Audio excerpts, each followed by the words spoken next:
Mister UP body building and fitness championship 2024 का आयोजन देवरिया में district body building and fitness association Deoria द्वारा आयोजन 9 जून 2024 को देवरिया के टाउन हॉल में साय 4 बजे से होगा। इस प्रतियोगिता में body building women model sports physique की 19 कैटेगरी में कुल 200 से ज्यादा खिलाड़ी व 50 ऑफिशियल की उपस्थिति रहेगी। ये प्रतियोगिता उत्तर प्रदेश ओलंपिक व इंडियन बॉडी बिल्डर्स फेडरेशन द्वारा मान्यता प्राप्त है, जिसमें उत्तर प्रदेश की कुल 50 से ज्यादा जिले, Uttar Pradesh police, Hindalco, custom, income tax जैसे विभाग भी हिस्सा लेंगे। इस प्रतियोगिता के विशिष्ट अतिथि आनंदेश्वर पांडेय व गेस्ट पोज के रूप में Sanjana Dalak Miss Asia fitness, Javed Khan world champion व Sandeep Kumar Sawe Asia champion, Rao Bilal custom विभाग प्रमुख है। क्योंकि इस टूर्नामेंट में पार्टिसिपेट कर रहे हैं, आइए हम इनसे जानते हैं। सर, सबसे पहले अपना नाम बताइए। मिस्टर अनूप सहानी। सर, आप इस टूर्नामेंट में प्रतिभाग कर रहे हैं, आप इस पर क्या कहना चाहिए? ये जो बॉडी बिल्डिंग फेडरेशन है, इसको देवरिया मतलब हमेशा होना चाहिए, हर 1-2 साल के बाद होना चाहिए। और ये फिटनेस का एक बहुत बड़ा स्रोत है और फिट रहना हमारे लिए बहुत अच्छा है। सर, आप ये बताइए कि आप किस कैटेगरी में पार्टिसिपेट कर रहे हैं? 82 में बॉडी बिल्डिंग इसके बारे में थोड़ा सा बताइए। 82 में हम लड़ रहे हैं और मिस्टर यूपी कंपटीशन है और देवरिया से हम कम से कम 4 से 5 महीना लगा है तैयारी करने में, अभी भी हम कर रहे हैं तैयारी। और द कोर फिटनेस जिम के ओनर, आइए हम इनसे जानते हैं कि इस टूर्नामेंट के बारे में इनका क्या कहना है। सर, ये बॉडी बिल्डिंग कंपटीशन देवरिया में पहली बार हो रहा मिस्टर यूपी। इसके पहले आज तक कभी देवरिया में बॉडी बिल्डिंग कंपटीशन नहीं हुई है। बहुत पहले एक बार हुआ था 2007-8 में, जो मिस्टर देवरिया हुआ था, बट मिस्टर यूपी पहली बार हो रहा देवरिया में, जिसमें सर यूपी के 32 डिस्ट्रिक्ट पार्टिसिपेट कर रहे हैं और यूपी के सारे बड़े खिलाड़ी जो मिस्टर यूपी रह चुके हैं, मिस्टर इंडिया रह चुके हैं, मिस्टर यूनिवर्स जो हमारे चीफ गेस्ट रह रहे हैं, वो आएंगे। और सबसे स्पेशल बात है कि जो हम लोग सर इसमें महिलाओं को बढ़ चढ़ के बढ़ावा दे रहे हैं। एक्चुअली आजकल के जनरेशन में महिलाओं को कोई फोकस नहीं करता है। महिलाओं को सर लोग सोचते हैं कि काम करेंगी, ये करेंगी, बट देवरिया पहली बार ऐसा देखेगा जिसमें लड़कियां पार्टिसिपेट करेंगी बॉडी बिल्डिंग फिजिक मेंस, और ये इसमें पार्टिसिपेट करेंगी। जो लोग जानेंगे कि देवरिया में ऐसा भी कंपटीशन होता है, जिससे लड़कियां जो हमारे हैं जो काफ़ी इंस्पायर होंगी, जिम आएंगी और फोकस करेंगे। नमस्ते सर, ये हमारे देवरिया के लिए बहुत ही सौभाग्य और हर्षोल्लास का टाइम है कि हमारे छोटे से यूपी के ये जिले में आता है और यहाँ पे पहली बार इतना बड़ा आयोजन हो रहा है, जिसके हमारे स्पॉन्सर्स हमारे द कोर फिटनेस जिम है। और ये यहाँ पे बहुत ही सारे बच्चों का और खिलाड़ियों का यहाँ से आगे बढ़ने के चांसेस मिलेंगे, जिससे गवर्नमेंट जॉब और भी सारी किसी भी विभाग में जॉब मिल सकता है ये प्रतियोगिता जीतने के बाद। और नए बच्चों को भी इससे प्रोत्साहन मिलेगा और हमारा यही मोटो है कि आगे भी हम लोग इससे भी बड़ा आयोजन कराने की कोशिश करेंगे। चैंपियनशिप हर साल होती है और हर 4 महीने पे एक बार होती है, अलग अलग नामों से। एशियन कप होती है, फेडरेशन कप होती है हमारी। इस बार चैंपियनशिप को एशियन कप के रूप में हम देवरिया में लेकर के आ रहे हैं 9 जून को। और उत्तर प्रदेश के कुल 50 से ज्यादा जिले हमारे यहाँ होंगे, 200 से ज्यादा खिलाड़ी होंगे, 50 ऑफिशियल के करीब होंगे और ये सभी जिलों की जो बेस्ट टीमों होंगी वहां पे होंगी। तो एक माहौल बनेगा खेल के खिलाड़ियों को आगे लाने के लिए देवरिया में। जरूरत थी क्योंकि देवरिया में बहुत अच्छे खिलाड़ी हैं, लेकिन वो परफॉर्मेंस लेवल तक, नेशनल लेवल पे नहीं कर पाए। तो हमारा पूरा प्रयास है कि उन सभी खिलाड़ियों को भी प्रेरित किया जाए और इस चैंपियनशिप के माध्यम से डिपार्टमेंटल जितने भी खिलाड़ी हमारे चयनित हुए हैं वो भी यहाँ पे आए और खिलाड़ी अपने आइकॉन्स को देखें और अपनी दिशा और दशा दोनों तय कर सके कि किस खेल में उनको क्या और बेहतर तरीके से क्या करना है। तो सर, इसके लिए क्या क्या क्राइटेरिया? अलग अलग 2 कैटेगरीज बनाई हुई है हम लोगों ने। एक तो स्पोर्ट्स फिजिक कैटेगरी बनाई हुई है, 170 सेंटीमीटर्स के बिलो और एबव ये कैटेगरी है। बॉडी बिल्डिंग की 8 कैटेगरीज होगी और मॉडल फिजिक पहली बार देवरिया में होने जा रही है, वुमेन मॉडल फिजिक, तो उसकी एक कैटेगरी होगी। कुल मिलाकर के ये 11 कैटेगरीज होंगी। 11 कैटेगरीज में मोर देन 1.5 लाख से ऊपर की कैश हम कंट्रीब्यूट करने जा रहे हैं, यहाँ पे दे रहे हैं खिलाड़ियों को लेकर के। और साथ ही साथ फूडिंग लॉजिंग की सुविधा भी सभी खिलाड़ियों को दे रहे हैं।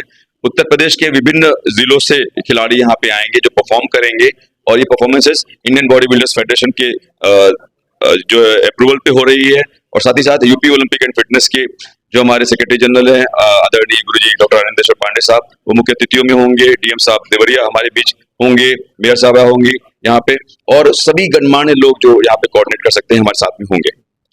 सर जैसे कि क्वेश्चन ये भी उठता है कि जैसे कई इसमें एथलेटिक जो पार्टिसिपेट करते हैं, तो जैसे उनको चेक करने के लिए भी डॉक्टर टीम लगी रहती है कि इन्होंने मैंने वो क्राइटेरिया में आ रहे हैं कि नहीं आ रहे हैं। जैसे होता क्या कि स्टेरॉइड यूज करके आ रहा है। नेशनल एंटी डोपिंग एजेंसी का इंडियन बॉडी बिल्डर्स पार्ट रहा है हमेशा। हमारी जो प्राइम यूनिट है, मदर यूनिट है, वो इंडियन बॉडी बिल्डर्स फेडरेशन है, और इंडियन बॉडी बिल्डर्स फेडरेशन हर इवेंट में नाडा को रिप्रेजेंट करती है, नाडा हमें रिप्रेजेंट करती है, अवेयरनेस प्रोग्राम चलाती है। और अभी रिसेंटली ही सिलेक्शन ट्रायल हुआ था टीम इंडिया का, उसमें भी नाडा ने रिप्रेजेंटेशन किया, और हम भी UP body building and fitness नाडा के जो दिशा निर्देश हैं उसको फॉलो करते हुए ही इवेंट करते हैं। सर जैसे कि अभी देखा जा रहा है जिम में आजकल बहुत ऐसे देखने को मिल जा रहा है, जैसे जिम के एक रेपुटेशन की बात आ गई कि जहाँ पे जिम करते करते लोग हार्ट अटैक्स आ रहे हैं, इस पे आपका क्या कहना है? जिससे अभी राइट नाउ कई आप सोशल मीडिया में देख रहे हैं कि चल रहा है। हार्ट अटैक आने के मल्टीपल बहुत से रीजन हो सकते हैं। लैक ऑफ स्लीपिंग भी हो सकती है, कोलेस्ट्रॉल कंटेंट का, एचडीएल एलडीएल का एक डिसऑर्डर होना हो सकता है, और अनसर्टेनिटी वर्कआउट करना भी हो सकता है। तो मेरी हमेशा सलाह है कि जिम कभी भी अगर आप मॉर्निंग वर्कआउट करते हैं तो बहुत कॉन्शियस रहिए, अच्छे से पहले नींद पूरी करके आइए, माइंड सेट करिए, मूड सेट करिए अपना कि आपको क्या करना है, वर्कआउट करना है या ट्रेनिंग करनी है। वर्कआउट करना एक अपने आप को रिप्रेजेंटेशन का पार्ट है, ट्रेनिंग करना गोल ओरिएंटेड होती है, किसी के दिशा निर्देशों को फॉलो करती है, उस गोल को हिट करने के लिए जो आप करते हैं दैट इज द ट्रेनिंग। सो इसके लिए आपको जरूरी है कि एक एक्सपर्ट की गाइडेंस लाइन में काम करें, अपना MHR level, maximum heart rate जो लेवल है उसको देखिए, 120/80 आपका एक सिस्टोलिक डिस्टोलिक का ऑर्डर है, उसको जरूर केयर करें, और कितना हार्ट रेट आपका जा रहा है उसको जरूर केयर करें, और रेंडमली मेजर करते रहे, चाहे जिम करें चाहे ना करें, अलग बात है, रिजल्ट करते रहे, क्योंकि आप जिम करते समय आपका एमएचआर लेवल एक्सेस होने के चांसेस ज्यादा रहते हैं, होता भी है, और जनरली कभी कभी हमारे बहुत से खिलाड़ियों की पल्स डाउन भी होती है, वो भी एक रीजन है। तो ये ड्यूरिंग एथलेटिक कंटेंट होता है, बट प्रिकॉशन लेना जरूरी है। इंस्टेंटली कोई भी हाई रूटीन हाई कैलोरी की वर्कआउट मत करिए जिससे कि ओवर स्ट्रेस आप हो और उससे वजह से आपकी इंजरी हो। जैसे सर ये जो अभी चल रहा है जून में ही आपके टूर्नामेंट होने हैं, तो एक चैलेंज भी होगा आप लोग के लिए कि जैसे इस गर्मी में जहाँ बॉडी क्रैम्प्स कर जाती है, तो उसके बारे में आपका क्या कहना है? कि ये बहुत अच्छा सवाल था आपका, क्योंकि खिलाड़ी कार्ब लोड करता है, कार्ब लोड करने के बाद प्रोटीन का बैकअप देता है, और मसल मास जनरेट करना इतना आसान नहीं होता, क्रैम्प्स कर जाती है, तो उसके बारे में आपका क्या कहना है? कि ये बहुत अच्छा सवाल था आपका, क्योंकि खिलाड़ी कार्ब लोड करता है, कार्ब लोड करने के बाद प्रोटीन का बैकअप देता है, और मसल मास जनरेट करना इतना आसान नहीं होता।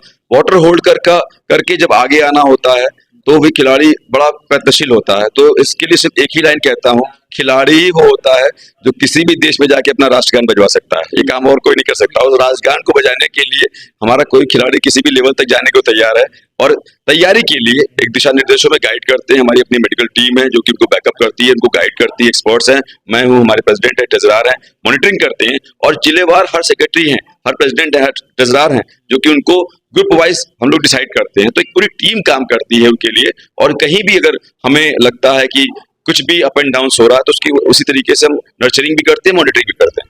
लास्ट क्वेश्चन ये है, जैसे मैंने पूछा भी था आपसे सप्लीमेंट्स को लेकर, कि जैसे आज क्या युवा बहुत है कि जो लोकल सप्लीमेंट यूज करते हैं बिना गाइडलाइन के, जिसके मतलब रिजल्ट ये आते हैं क्योंकि कुछ मेडिकल प्रॉब्लम झेलने पड़ जाते हैं, तो उसके बारे में आपको क्या कहना है कि अंडर प्रिजर्वेशन ये सप्लीमेंट लेना चाहिए, या ये सप्लीमेंट्स या नेचुरल हर्ब्स आजकल है उनके बारे में जरा? मैं दो बातें कहूंगा। सप्लीमेंटेशन का अगर आप संधि विच्छेद कर दें तो होता है you are taking something extra, आप कुछ अलग ले रहे हैं, not in spite of milk. अगर इसकी बात करें तो हमें खाने की इस चीज को आदत शुरू से रही है, चाहे वो नर्चरिंग फॉर्म में मोल्टोवा हो, हॉर्लिक्स हो, बूस्ट हो, आप बड़े होते हैं आपकी रिक्वायरमेंट बढ़ जाती है, बट हाँ रिक्वायरमेंट कितनी बढ़ रही है, क्या बढ़ रही है, इसको आपको मेजर एक पैमाना होता है उसका 1.2 से 1.6 इंटू बॉडी वेट करना, आपकी प्रोटीन की रिक्वायरमेंट कितनी बढ़ रही है, बहुत से लोगों को 2 ग्राम तक पर डे किलोग्राम ले लेते हैं, बट उसके लिए आपको एक प्रोसेस से गुजरना पड़ता है। पहले आपके एटीपी लेवल पे, एडीपी लेवल पे कार्ब बर्न कर लीजिए, बॉडी का फैट बर्न है वो कर लीजिए, और एक स्टेबिलिटी पोजीशन पे आ जाइए कि इसके बाद क्या हो सकता है। उसके बाद under guidance, under medical guidance उस कंपनी को चुनिए जिसकी अपनी मैन्युफैक्चरिंग यूनिट हो, जिसके पास PFA एक्ट हो, prevention of food adulteration act हो, जिसके पास गुड्स मैन्युफैक्चरिंग का लाइसेंस हो, और जिसकी लेबल क्लेम हो, न्यूट्रिशन की लेबल क्लेम, और जो गवर्नमेंट को सपोर्ट से लेवल क्लेमिंग तो करती होगी, उस कंपनी को चुनिए। उसके सेफेस्ट पॉइंट आज मेडिकल फार्मा में बहुत से ऐसी कंपनियां जो सप्लीमेंटेशन के रूप में आगे आ रही हैं, तो आप उनमें से किसी एक को चुन सकते हैं अपने लाइफ स्टाइल को आगे बढ़ाने के लिए। सर एक वही क्वेश्चन मेरा फिर से रिपीट, क्रिएटिन के बारे में थोड़ा बताइए। क्रिएटिन मोनोहाइड्रेट C6H12O6 का कंपाउंड इंटरेस्ट होता है, इसको क्रिएटिन मोनोहाइड्रेट कहते हैं। क्रिएटिन का काम एटीपी लेवल पे एक्सप्लोसिव पावर को जनरेट करना होता है, आपको इंस्टेंट एनर्जी देना होता है और कोई काम नहीं होता इसका, ठीक है ना। बहुत से मिथ है लोगों को लेकर के, कोई लोग उसको क्रिएटाइन तक कहते हैं।